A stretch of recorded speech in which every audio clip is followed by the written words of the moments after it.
And gentlemen, for those who are in Ukraine, and good afternoon for those who are joining us from the Asia-Pacific region. It is our pleasure to start yet one roundtable in the series of the Global Partnership online roundtables conducted by the Foreign Policy Council Ukrainian Prism with the support of the International Renaissance Foundation. My name is Dr. Hanna Shelicht. I'm Director for Security Studies and the Global Outreach at the Ukrainian Prism. I will be moderating today's roundtable. We have approximately 1 hour, 15 minutes, and I'm very grateful to our distinguished speakers who are joining from the 3 continents.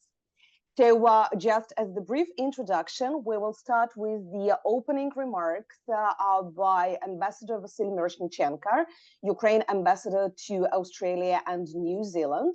We will continue with the Dr. Malcolm Davis from the Australian Strategic Policy Institute.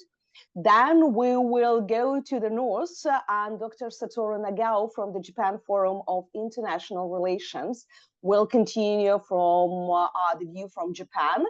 And then we will have Yuliia Shaipova, the affiliated expert of the Ukrainian Prism, who would sum up and make conclusions from the point of view of Ukraine, what lessons, additional lessons probably could be learned and what could be the spheres of cooperation for Ukraine with the countries of the region. Yuliia also was the author of our research on Ukraine-Australian relations, probably the first Ukrainian research on this topic. You can find it at the website of the Ukrainian Prism, both in Ukrainian and in English language. And also there, as to the finish for the introduction, you will be able to find our very fresh research about Ukraine-Japan relations that we published to our trip that's happened just last week to Tokyo. And we were glad to establish relations with these country think tanks as well. So from this brief introduction from my side, I would like to give the floor to Ambassador Miroshnichenko. The floor is yours. Anna, thank you very much. I'm very happy to be here at these discussions.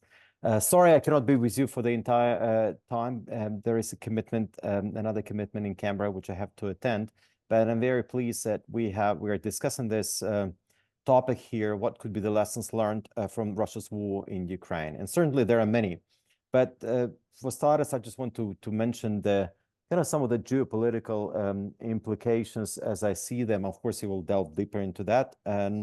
And often here in Australia, I hear that, this war is a long way away from Australia. And of course, we're grateful for what Australia is doing to support Ukraine.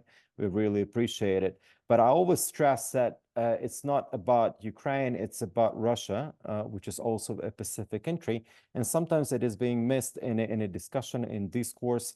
And it's worth reminding always, because the presence of a Russian Pacific fleet, over 200 warships out there, over 120 strategic aircraft located in Vladivostok.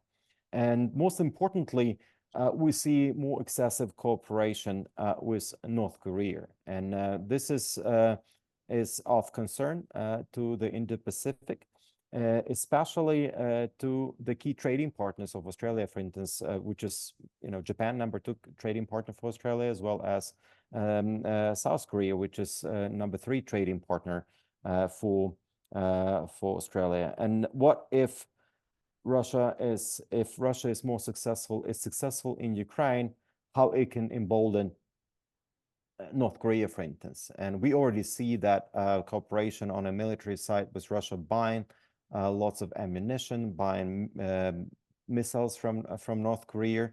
And we don't know what they are providing in exchange. Apart from sending money, of course, for the products they buy, we can also speculate that there could be some defense technology which is being shared. And that would be definitely of concern to Japan, to the Republic of Korea, for sure.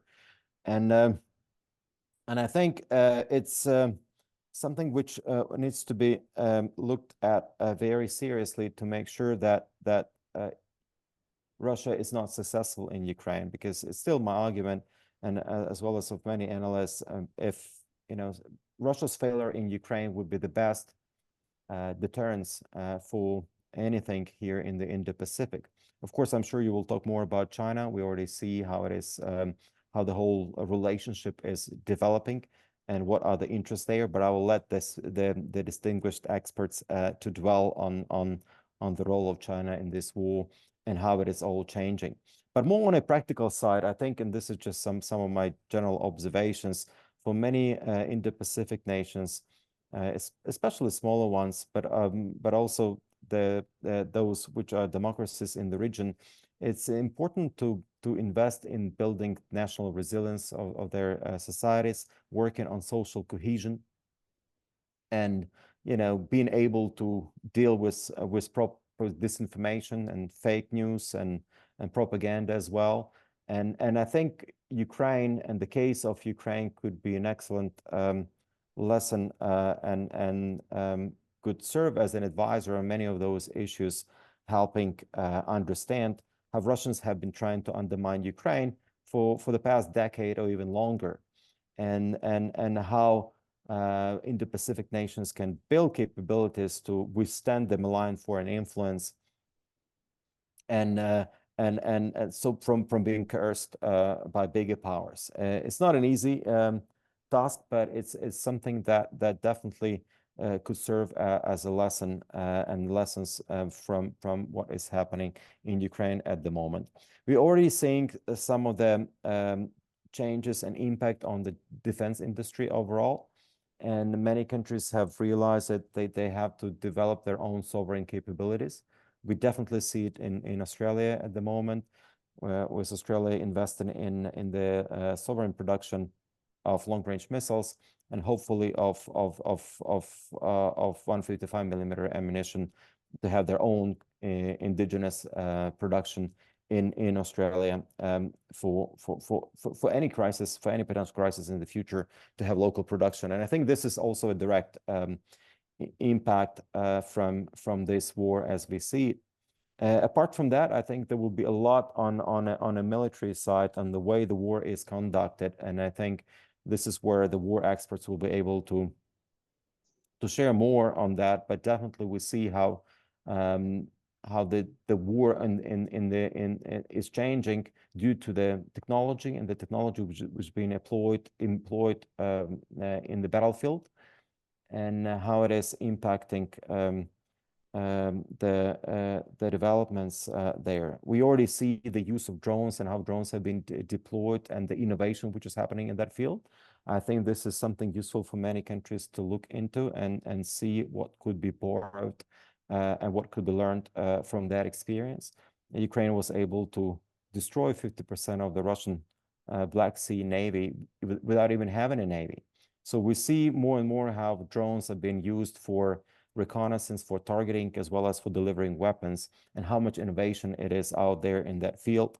Also on an electronic warfare side, it's interesting that, as they say, war is the mother of innovation, and we've been seeing that whatever new is being developed in the battlefield at the moment, we see how the opponent is coming up with the countermeasures 3 or 4 weeks later. But generally, it's all stimulating lots of innovation, and I think for many countries, will be, including for Australia and Japan, there will be a lot to learn from that. Look, these are just some of my opening remarks that I wanted to share with you, and I would like to specifically thank Malcolm Davis for his contributions on this, intellectual contributions, which I always enjoy reading, but also his contributions to a discourse on the Russian war in Ukraine that he's been able to maintain here in Australia, and look forward to watching the discussion, which will be recorded later on, and have a productive one. Thanks a lot for having me.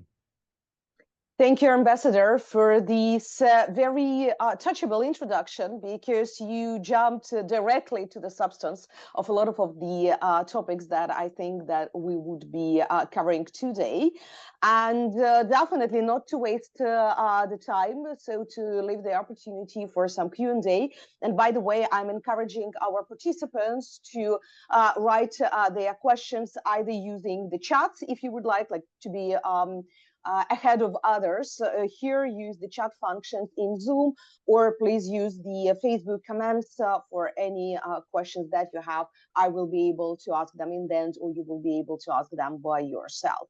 So with this, I think that's quite a logical, with such an introduction, already to go to Dr. Davis. And to start with the overall questions as well of why Australia is supporting Ukraine, what Australia is learning, and are there more general issues that the Asia-Pacific region should learn and care because of the Russian invasion of Ukraine? The floor is yours. Well, thank you very much. Hopefully you can all hear me. We've only got 15 minutes. So when I looked at the invitation, there were 4 areas to talk about the current challenges in the Indo-Pacific region, given the ongoing war in Ukraine, prospects for developing cooperation between Ukraine and the region, the importance of Indo-Pacific cooperation with Ukraine in the changing global security setting, and finally, lessons learned of the Russian-Ukrainian war to the Indo-Pacific. So given that I've only got 15 minutes, I'm going to talk the first one and the last one, because I think that's probably where I can contribute the greatest, but I'm happy to discuss the other 2 in the discussion. So firstly, what are the current challenges in the Indo-Pacific given the ongoing war in Ukraine? The first point I would make is that there are clear linkages between the war in Ukraine and the growing security risks in the Indo-Pacific region.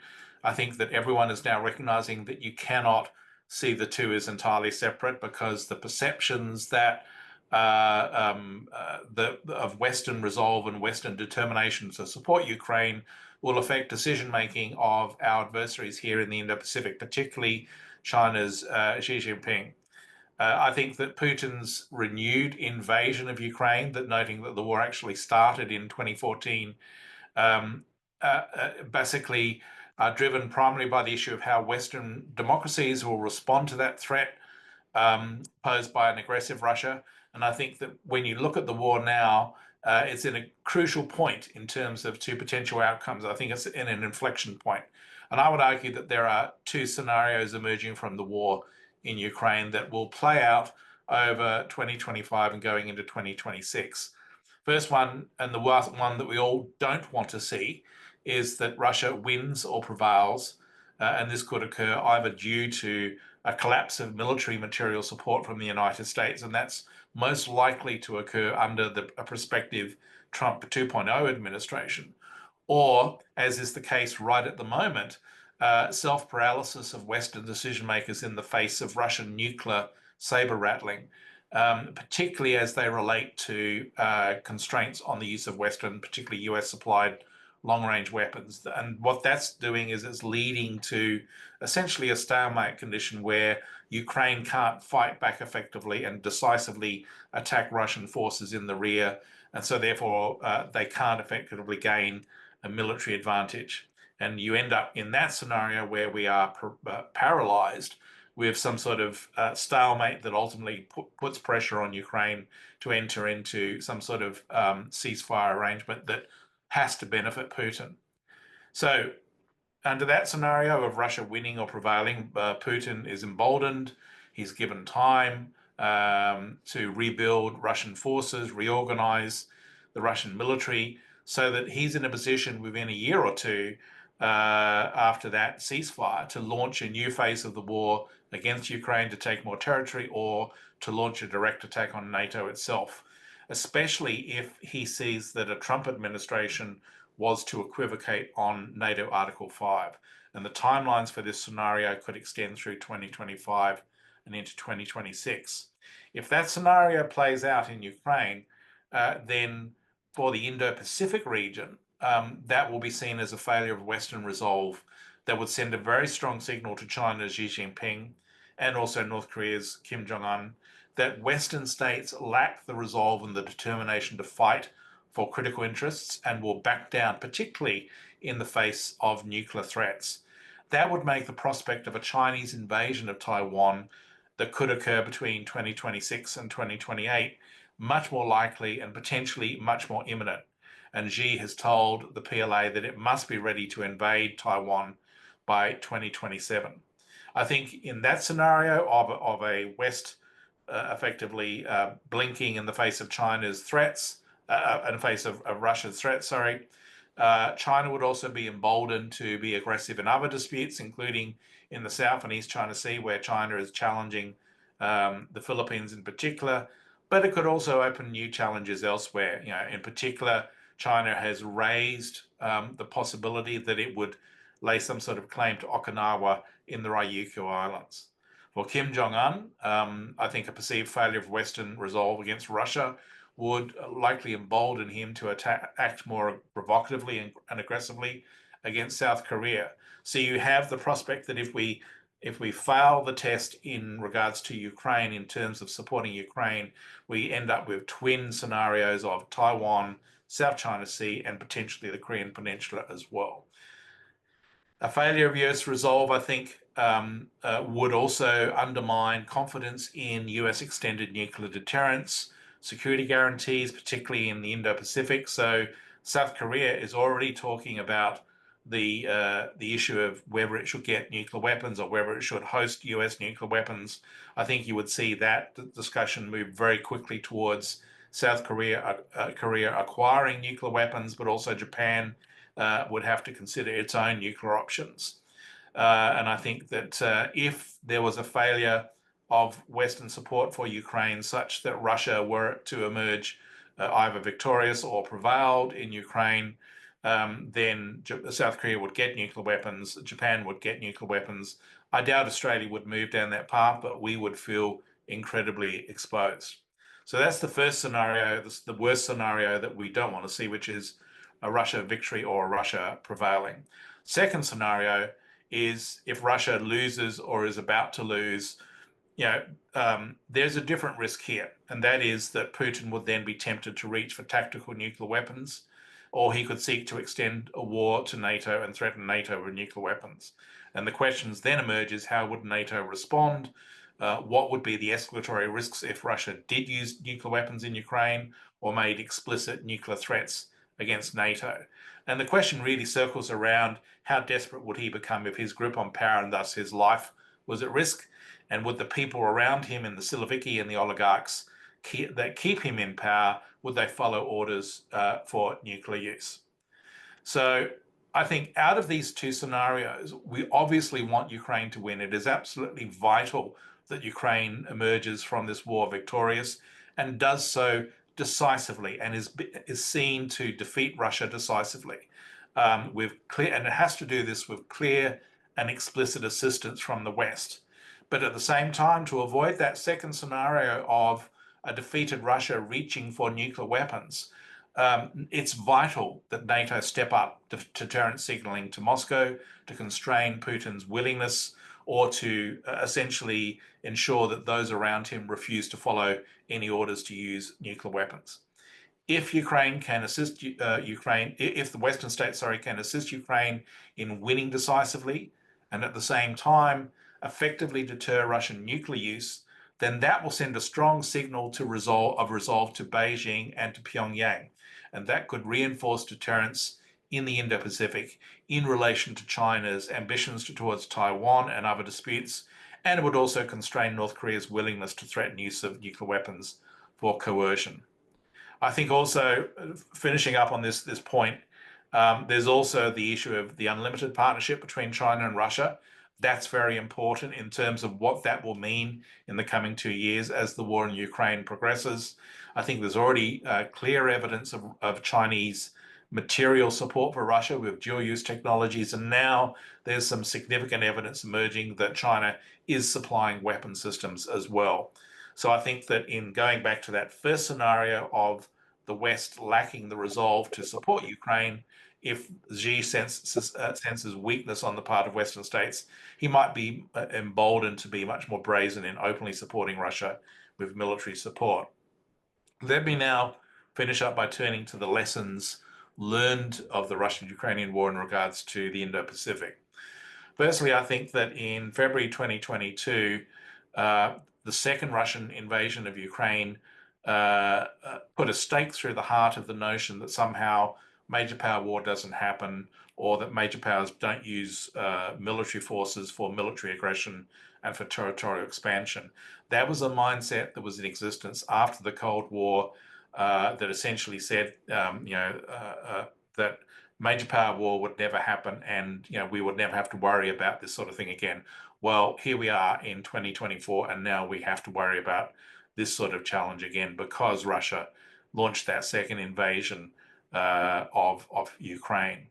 And I think that the lesson learned there is that if that happens in Europe, it can happen in the Indo-Pacific region, in particular in relation to China and Taiwan, but more broadly across the region. And I think that when you look at how China's military modernization is occurring, when you look at the statements by Xi Jinping in terms of the inevitable determination to impose unification on Taiwan, even against the wishes of the Taiwanese people, we are facing the same challenge there in relation to Taiwan that we've now faced in regards to Ukraine and Russia. Secondly, we need to be worried about this no-limit strategic partnership that was established just prior to Russia's invasion of Ukraine in 2022. That's now emerging to be much closer and tighter, and thus much more significant than at first thought. People are now recognizing that actually this is quite serious in terms of how Russia and China are working together, are strategically coordinating. But I think that you need to go beyond just Russia and China and recognize that this is the core of a broader axis of authoritarian states comprising China, Russia, North Korea, and Iran, plus their proxies, that are undertaking a global challenge against liberal democracy. So this is a global confrontation in that sense. We are facing a global war of a sort between authoritarianism on the one hand and liberal democracy on the other. Thirdly, nuclear weapons are back on the table as a key issue of relevance. I think from the perspective in particular of authoritarian states, Russia has demonstrated very effectively its use of nuclear threats to deter and constrain the US Biden administration from removing those constraints on the use of US long-range weapons. And certainly it has deterred NATO from directly intervening militarily to defend Ukraine from Russian air and missile attack. So for China and for North Korea, the importance of nuclear saber rattling, nuclear threats, both implicit and explicit, and in a capability sense, tactical nuclear weapons, I think is important in the sense that you could see China revising its traditional no first use nuclear posture, and investing in tactical nuclear weapons, a category of weapons really it hasn't invested in recent decades. North Korea, as we know, is already embracing tactical nuclear weapons in significant numbers. Let me finish up with some quick military technological lessons, then I'll hand over to the next speaker.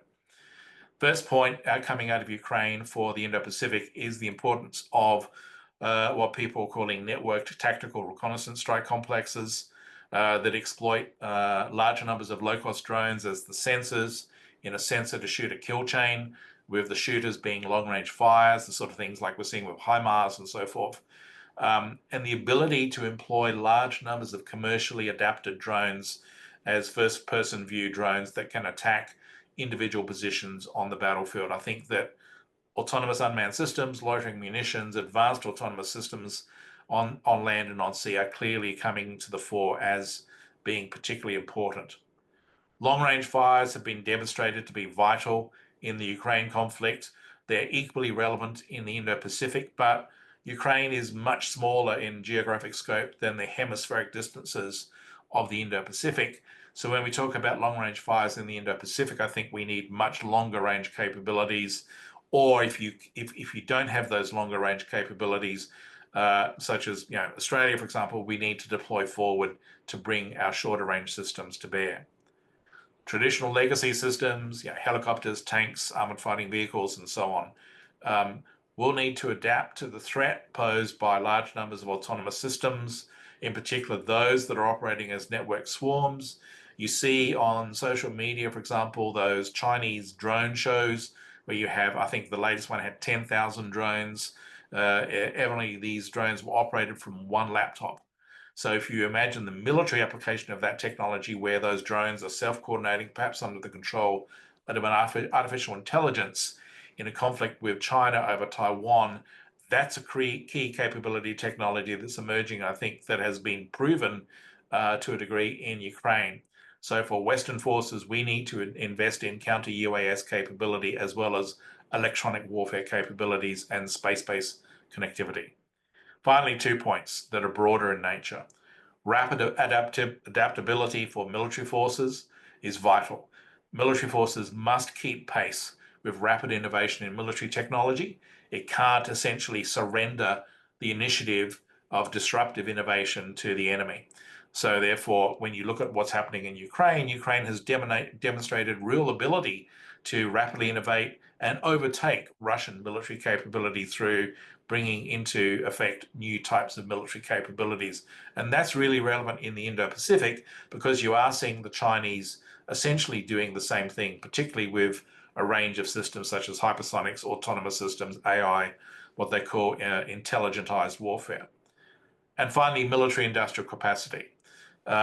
Everyone was assuming that the Russians would have a quick victory over Ukraine, yet here we are, 3 years going on into 4 years now.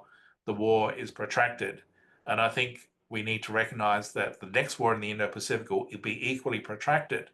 So the victor will in part be determined by military industrial capacity, the ability to maintain production of military capabilities in terms of munitions and missiles and so forth, to sustain high-intensity military operations across a very large battle space. At the moment, the Chinese have the advantage here. Western states need to catch up. They're doing their best in terms of supplying military assistance to Ukraine, but at the same time, they have to build up their own stockpiles to prepare for that worst-case scenario of either a conflict in the Indo-Pacific against China or a conflict in Europe against Russia, or worst-case scenario, both regions simultaneously in what essentially would be a world war. I'll stop there. Thanks. Thank you very much. And we are going a little bit to the north. And let me introduce you, Dr. Satoru Nagao. And I have quite a complicated question, because Japan is in the unique situation compared to others. You are still in the not finished war with the Russian Federation after the Second World War, but at the same time, you're the G7 member, you're the regional power, so you need to care both about your own security and the implications that will or will not have it for you. That's the question to you. How do you feel more threatened or more secured after 2022?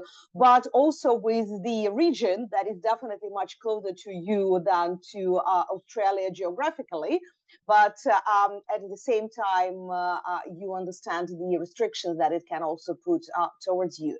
So the floor is yours. What is the view from Japan about the lessons learned from Russian-Ukraine war, and in general, the security implications of the last 2 years? Thank you very much. It is honor for me. Indeed, to answer your question, the direct answer is we stand with Ukraine, no doubt. Japan is a consensus society, and any decision has made by group. So as a group, there is a consensus, we stand with Ukraine. There is no doubt. Russia is potential enemy for us. In the past, we fought 4 times against Russia. So we can feel the damage Ukraine suffer. In this case, we have the sympathy. So no doubt, we stand with Ukraine. That is first thing.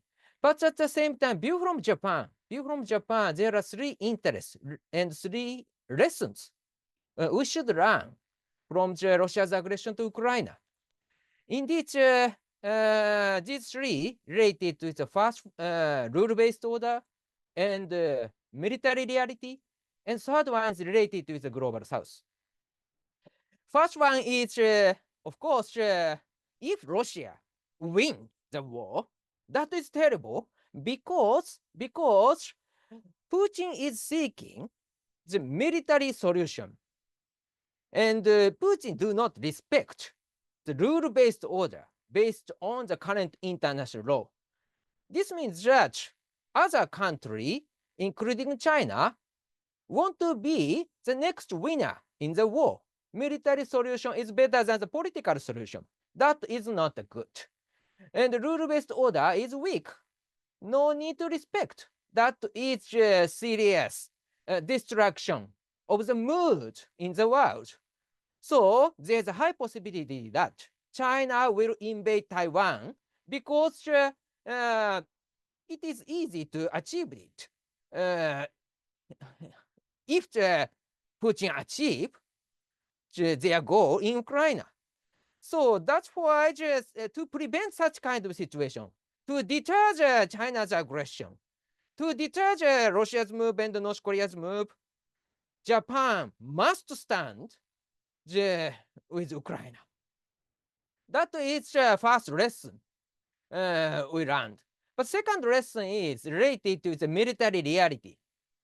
Deterrence must based on the will and capability. Both will and capability. Will, yes, Ukraine show very strong will. That is good. Japan should show the same level, strong will.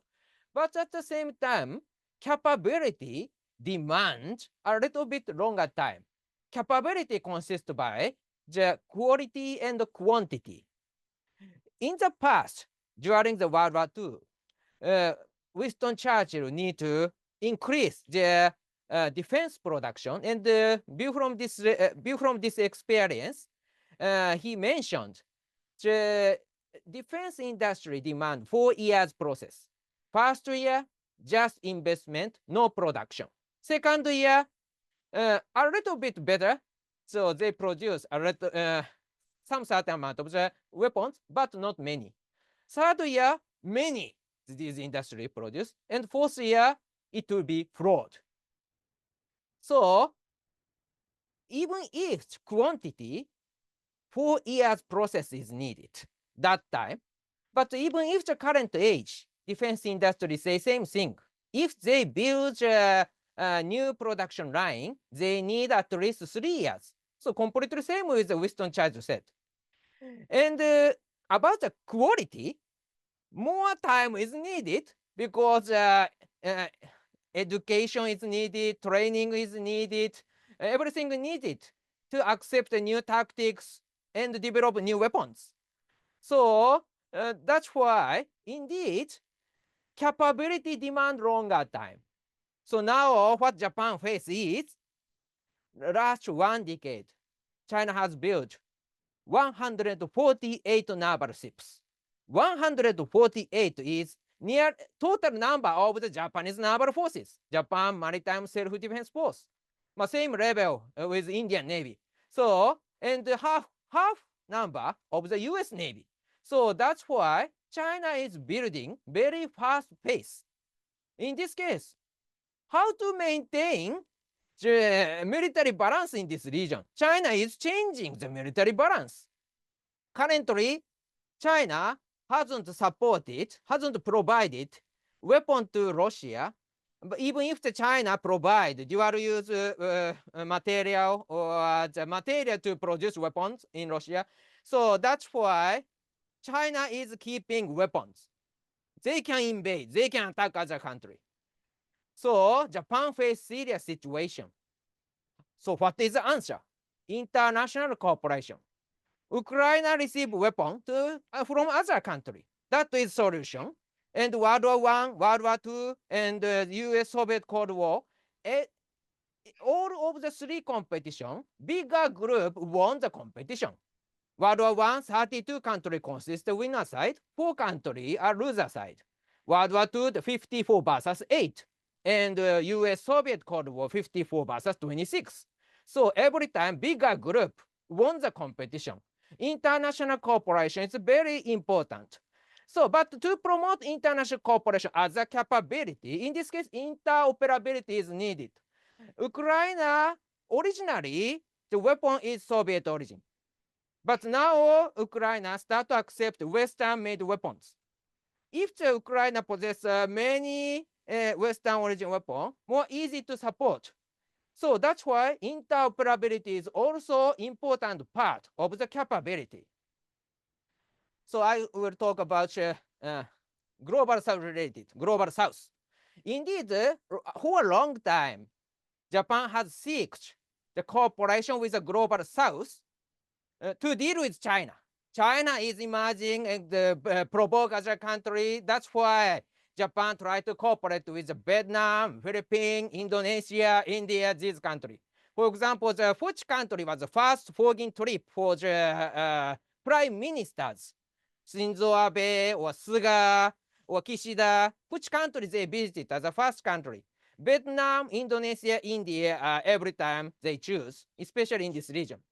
So that's why Japan focusing on these cooperation. And that's why Japan seeks the Quad, Indo-Pacific, instead of the Asia-Pacific, instead of just Japan, Australia cooperation, Japan, US cooperation. So, but when Russia's aggression to Ukraine has happened, attitude has changed. Japan stand with Ukraine, but other global south country are a little bit neutral because they do not share the border with Russia. So that's why when we talk about the cooperation against China, every time the problem has happened because of their attitude, difference of the attitude toward Russia. Now Russia is relying on China, and Russia-China cooperation is promoted.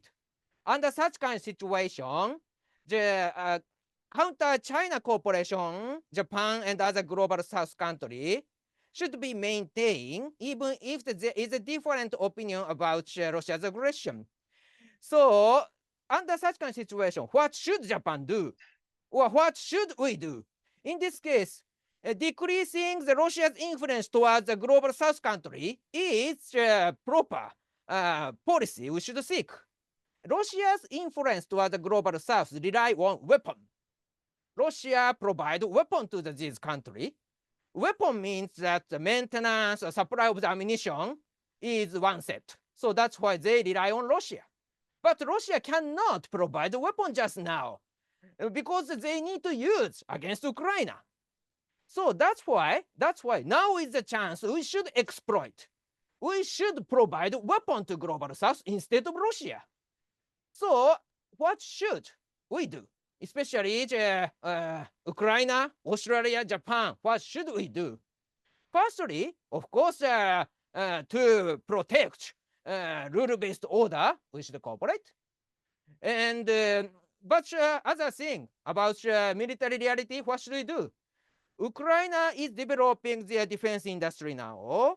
And after the war, of course, Ukraine still has a military industry, I think. It will be the good chance to cooperate, to produce many weapons. And to deal with, or to persuade the global south, that will be useful. Because if Ukraine produces many weapons, or Ukraine has the know-how to produce many weapons, Australia, Japan cooperate with Ukraine to produce a weapon for the global south, not expensive, but instead of Russia. We should decrease Russia's influence in the global south. That is what we can do in the long-term cooperation, I believe. Thank you very much.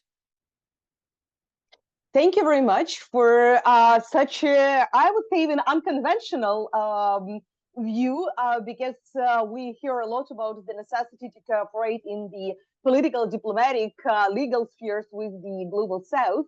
But that's one of the first times when I hear the quite a forward idea, I would say, about the joint production of the weapons that can substitute the Russian weapons in the global south. And from this, let me go to our last but not the least speaker, the expert from the Ukrainian Prism, Yuliia Shaipova.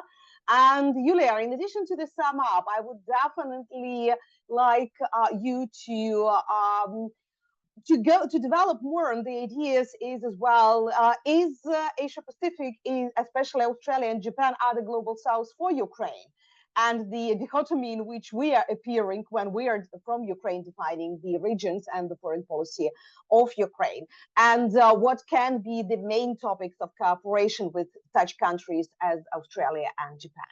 The floor is yours, and I'm reminding to our participants and listeners that you also can ask your questions using the chat functions here in Zoom. Yuliia, the floor is yours. Thank you, Hannah. Thank you, colleagues, for these very insightful presentations and for joining us today and for all the support that both Australia and Japan are providing for Ukraine. We appreciate it immensely, and of course, it helps us fight further for the third consecutive year in the Great War and for 10th year in from the start of the first invasion of Russia. To start with your last question, Anna, about whether Australia and Japan are regarded as global South in Ukraine, I actually don't think that they are, and I don't think they actually belong to this classification, even like academically speaking. But also what is important, I think that Global South classification and Global North is kind of artificial and maybe a little bit outdated already, because Global South is such a diverse group of countries which have very few things in common. Like if we address, I don't know, Saudi Arabia as Global South and Uzbekistan as Global South, like what exactly do they have in common? They have different levels of economic development, they have different political systems, they have different alliances. Some of these countries might be more friendly to the West, some are less friendly to the West. And if we mean just under Global South, if we mean just the rest, like all the countries which are not the West, which is probably not a very good classification to use, and a rather broad generalization. But to sum up the discussion here, I'll probably just go point by point according to our agenda, and starting with the challenges. I think it's very important that both Malcolm and sorry, can you hear me? Yeah, I'm sorry.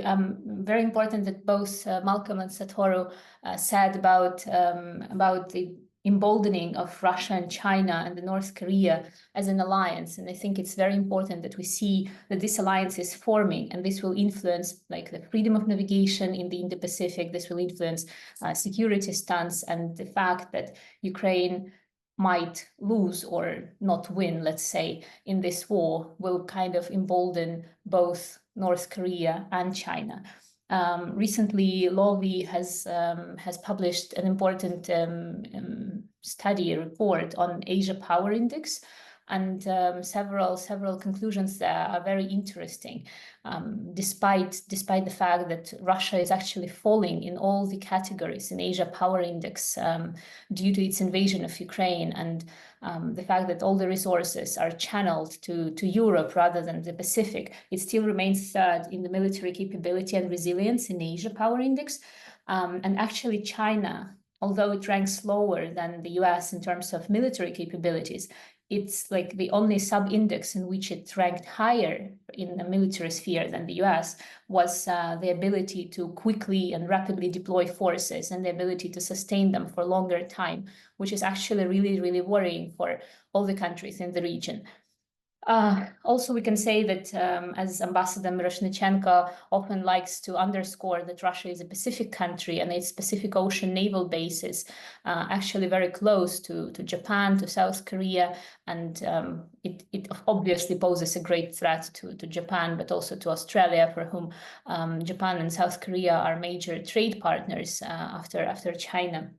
We also know that China, as Malcolm mentioned, has started supplying even weapons, not only like food or some non-lethal supplies, but even weapons to Russia, and some components and equipment, not to mention the 5 million of ammunition rounds supplied by North Korea to Russia. So we can see that this axis is forming, and this is partly contributing to the reason why this war in Ukraine and this strengthening of this axis should be important to countries which are like 10,000, 15,000 kilometers away from the European theater. Also, we see that Putin has visited China and North Korea and also Vietnam in 2024. So this region remains in the focus of Russian diplomatic efforts, and we should be very well aware of that. Speaking of the second point in our agenda on the prospects for cooperation, well, obviously there is perspective for strengthening economic ties. There is perspective for security cooperation, as Satoru mentioned, and Malcolm as well. There are crucial issues of nuclear safety, which are among top priorities for Japan and Australia and Ukraine and other countries of the region. And also, of course, cyber operations and countering disinformation, which is one of the main ways to conduct the war for Russia in Ukraine as well, because we understand that it's not only conventional warfare, but also many other hybrid ways which are becoming important. Also, of course, it's about freedom of navigation and food security, which will be also very important for Indo-Pacific. We all know the potential issues for the Malacca Strait and these lessons learned that could come from the Black Sea blockade from the first year of the second invasion by Russia of Ukraine. And if we talk about the importance of cooperation, of course, we should mention that many smaller countries could find the lessons from this war and the interest in this war being partly lying in the fact that if any small country can be just devoured by a larger, more belligerent neighbor, it poses a great threat to everyone. And as once one diplomat from the Indo-Pacific country said, that we cannot afford to be neutral on this matter, because at some point it might backfire into our direction. Of course, this is also a question of the weaponization of civilian aspects, the weaponization of food, the weaponization of energy. We know the energy strikes on Ukrainian infrastructure, even like such things as kidnapping of kids. So different spheres which weren't unimaginable as being used in the warfare are now being part of it. And this is something that makes this cooperation important to learn from it and to see how this can be tackled in an event if a larger global conflict or another regional conflict will be spiraling. Of course, as both our speakers mentioned, is that it's crucial to help deter China and North Korea to see that these attacks on the rules-based global order cannot be tolerated and they should be tackled. And it's of absolute interest to everyone in the region. I also really liked the idea by Satoru of decreasing influence in the global south, Russian influence. And this is something that actually both Japan and Australia can help us with, as both countries, as Anna rightly asked, are located in the midst of countries which are called the global south, and they have developed ties, diplomatic, economic, military, whatever, just in terms of regional just location. And voices by both Australia and Japan could be really important to help advance the principles of this rules-based world order. I also think that an important point was mentioned in the report by Australian Parliament on the war against Ukraine, is that we should also remember about reciprocity and that the help is never forgotten. It might sound a bit naive or something, but at the same time, it is important when we stand up for our joint values, for democracy, when we help one another. And if anything were to happen in the Indo-Pacific, the help that countries located far away will be remembered and will be reciprocated by Europe in turn and in time. I also think that a very interesting issue with nuclear deterrence, which Malcolm referred a lot to about saber rattling by Russia. I recently heard this thought, and I really liked it a lot, that although the nuclear capabilities of the West were supposed to deter Russia, actually it's not the West who is nuclear deterring Russia, it's Russia who is nuclear deterring the West. And this is something that also has to be worked on to see how this could be tackled, how to ensure nuclear safety, and that the use of nuclear weapon, either tactical or strategical level nuclear weapon, are not used as part of the larger, broader conflicts just to scare everyone and sow fear and despair. And in terms of lessons learned, of course, there are numerous lessons learned in the military sphere about getting prepared and getting ready. But also, I think what this war, the larger war started in 2022, demonstrated is that alliances are very important. And this is also what Russia struggled with and had to very hastily forge new alliances with North Korea, with Iran, because they were not ready to sustain this war on their own. And the reason why Ukraine was able to hold up till now is that so many allies in Europe, in America, in the Indo-Pacific have supported us. I also think that it also has shown a great importance of diversification of your partners economically and the importance of self-reliance. And this is also something that could be of use for the Indo-Pacific, where China remains the main trade partner. Of course, it's not very easy to diversify your trading partners the same way as Russia has been the main trading partners for Ukraine for years till 2014 and remained major gas and oil supply for Europe till 2022. But this is something to be considered, that in an event of a conflict, all these interdependencies will become very complicated and very problematic.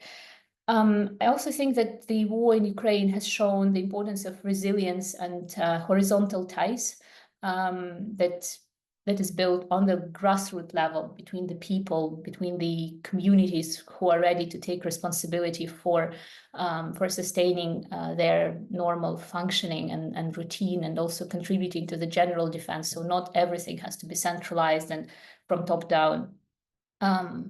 Also, of course, not discarding any security risks. I remember that prior to the start of the full-scale invasion, people were saying, oh, you know, Kyiv is a millennia-old city, which is of huge importance for Russian propaganda and everything. Nobody will be bombing Kyiv, but we've seen how wrong we were. And that's a great lesson of not discarding any possibility, however implausible it might seem. And I also think that it's important to build national unity and realistic expectations among your people, and seeing that the citizens see the situation for what it is and are ready to embrace it and ready to tackle whatever consequences the situation might entail. I think it's all from my side. Once again, thank you so much for contributing. It was a very interesting discussion. I was honored to be part of it. Thank you, Yuliia. And as I said in the very beginning, we're encouraging you to go to our website also to read the two reports about the bilateral relations of Ukraine and Australia, and Ukraine and Japan. But also we have their separate reports about Ukraine-Korea relations and Ukraine-Singapore relations, and Ukraine-India. So at least 5 countries from the Indo-Pacific region. Within the last year, our authors, experts presented the Ukrainian view to the development of the bilateral relations and lessons learned in some cases as well. And having this in mind, we have approximately 10 minutes, 10, 15, depending on the number of the questions that we have. For the Q&A, you can raise your hands, you can put them into the chat. And we already have the first question in our chat. And I think that this question is the best for Dr. Satoru, as in Okinawa, we already had a number of protests in the past about the military presence, the foreign military presence over there. However, the threat been increasing within the last 2 years as well. So if the population is against the military presence, but are they preparing themselves in terms of the territorial defense, in terms of the medical basic trainings, for example, in case any type of the crisis is happening? So is it the understanding of the threats at the level of people and the certain population preparation in case of any danger coming to the Japan soil? This is a good question. Indeed, the answer is yes and no. Why yes and no? Yes part is, of course, Japan is a group society. So education is group-based. And when we work as a group, indeed, compared with other country, their work is very smooth. So that's why if something happens, we need to deal with as a group. Maybe Japanese have advantage. But about the military issue, after the World War II, all of the education related to the military has eliminated from the education process. So from kindergarten, elementary school, junior high school, university, there is no class related to the military or defense. No mentioning remark in the textbook too. So that's why under such kind of the society, people cannot imagine what is important in the emergency. But one more, yes, I need to add, because typhoon is coming, earthquake is coming. 1/8 earthquake-related energy concentrates to this island. 1/8 of the world's earthquake energy. So repeatedly, this national disaster train Japanese to move under the emergency.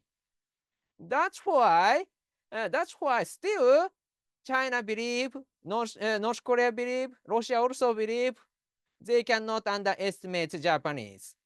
And the last 2,000 years, except the United States, Japan hasn't lost any war. That's another example of why still I can say some certain yes, even if the current no education rate is the military. Thank you.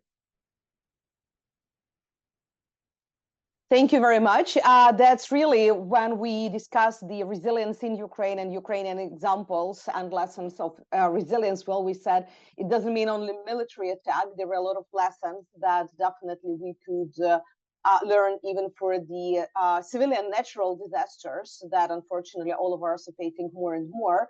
And let's hope that this knowledge would be necessary only for the training, not for the actual situation on the ground. Malcolm, less natural disasters for Australia. In terms of the typhoons or earthquakes, you have your own natural pleasures. However, you are the country that's definitely the last decades been thinking in terms of the security guarantees much more, trying to cooperate within the AUKUS with France, developing the new technologies because you understand how far you are and that the support can go for the long time, not that quickly as just crossing the border. So in this case, if we are talking about the lessons learned and the implications, do you feel that there is less trust in the security guarantees from the international partners, that the countries of the region are thinking much more about their own capabilities and how long they can survive in case the partners are busy either in other regions or with their domestic politics or with other consideration hesitating with the direct support? Is Australia learning this lesson about the domestic capabilities? Yeah, well, thanks for the question. I mean, I think, as you say, you know, Australia is the lucky country in the sense that we don't have earthquakes, and if we do, they're very small, and we don't really get typhoons except up in the north, which we call cyclones. Yeah, look, I think that we are trying to strengthen our defence relations. AUKUS is clearly a big part of that, but also ANZUS. We have regular discussions with the US and the UK through OSMIN and AUKMIN. We are part of the Quad, which includes India and Japan. And we're strengthening our relations with other countries, South Korea, Japan, Philippines, and so forth. So we're building this network of relationships to strengthen deterrence. It's part of what's known as shape, deter, respond.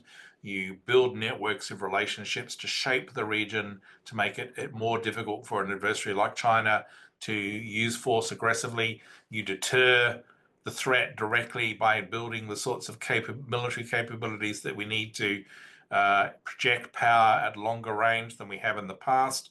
Part of that is going to be the acquisition of nuclear-powered but conventionally armed submarines under AUKUS. But also investment in longer range strike capabilities and a range of other systems. In terms of how the Australian people see this, there is debate about sort of, can we trust the Americans? Are they going to be there for us? There's a degree of I think opposition within the public to things like AUKUS. That's part of that debate. But this is the nature of democracy. You debate the issues, you make it clear the importance and the value of things like AUKUS, and you listen to what the other side is saying, but you do not let sort of elements within that side that are basically parroting Chinese propaganda, I think, for their own agendas. You don't necessarily let them undermine what is a critical defense relationship with the US and the UK. And you seek to strengthen AUKUS through things like bringing in the Japanese, bringing in the South Koreans on a project-by-project basis within Pillar 2, which is the advanced technologies side of AUKUS. And I think that by doing that, by strengthening that network of defense relations, you build security and you build reassurance to make it more likely that our allies will be there for us if a crisis emerges. Now, we can't guarantee it. You could get Trump in next year and he becomes a wrecking ball on the international stage and everything falls apart. But then we just have to pick up the pieces and find a new way to build that deterrence. If we tried to go neutral, as some opponents of AUKUS, opponents of the US would have it, then we're talking about spending 5 or 6% of GDP on defense if we want to be secure. Because the alternative to that is we simply bend the knee to Beijing, and that's unacceptable. So I think that the best solution is to strengthen deterrence, to strengthen that network of relationships, to shape the region and deter China, and that's what we're about. Thank you very much. And the last but not the least question would go to Yuliia, because we spoke about lessons learned, but sometimes lessons learned is the passive in terms of the just somebody can read the books, reports, watch the news and make their examples.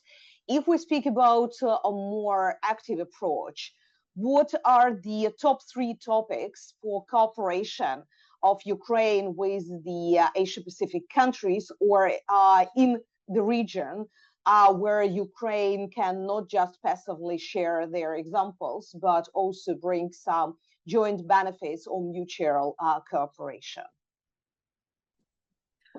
Thank you for the question, Anna. I think that very important is our capabilities in countering cyber threats and information threats. This is something that Ukraine has been probably on the front line of global cyber and information warfare. And this is something that our specialists, our professionals could contribute really a lot to helping other countries. It's also, of course, the military cooperation, not only in terms of studying, as you said, by books, but also by accepting delegations from other countries, coming with our experience to other countries and talking more about the ways other countries' military power could be strengthened. I also think that it's important to take Ukraine's lessons and implement them on the practical level, and maybe also not military related, not conflict related, but for example, like digitalization of public services. Probably Japan and South Korea need it less than other countries, but our experience in IT sphere in digitalizing the state, having a state in your smartphone is also something that is interesting. And it's actually a very good point for cooperation with Ukraine in general, that Ukraine should be stopped to be perceived as only the recipient of aid. We actually can contribute a lot in different ways for the global community through economic contribution to food security as big, large agro producers, as a knowledge hub for IT and digitalization and countering cyber and information threats, and of course with our security experience. So this cooperation has almost unlimited possibilities, and it just has to be aligned with priorities of each single country. And I'm sure that there are points of contact which could be of use for everyone. Thank you very much. Thank you for all those who were in Europe on Monday morning, were ready to hear about Ukraine and Asia-Pacific region, especially in the security domain. We believe that it was the good start of the week with a lot of food for thought and for our future projects. We would like to thank, first of all, our wonderful speakers who joined us today from Australia, from Japan, from Ukraine, our wonderful participants who've been here with us, and later we'll be able also to hear the full recording on the Facebook of the Ukrainian Prism. And we would like to thank the International Renaissance Foundation, who supported the project about the expert diplomacy and the new global partnerships for Ukraine that allowed a dialogue between the Ukrainian experts and experts around the globe. And we hope that with this initial start this year, we will be able to continue in 2025 with the more tailor-made discussions about the bilateral and regional cooperation and the joint views on the topics of the mutual concerns, because from just lessons learned, now we can speak about the rules-based order, about the United Nations reform, about the maritime security, about the new developments in the warfare, about the resilience. And that is just the beginning of the long list of those topics that we were able to identify in the series of our visits to the countries and the online roundtables, with which I hope that this one is definitely not the last one. So thanks all of you, and please follow the Ukrainian Prism to know the next online roundtables, or we hope more of the offline roundtables, despite the word that we will be able to have about the relations of Ukraine with the global partners. We like this word much more than the global south. Thank you very much, and see you soon again.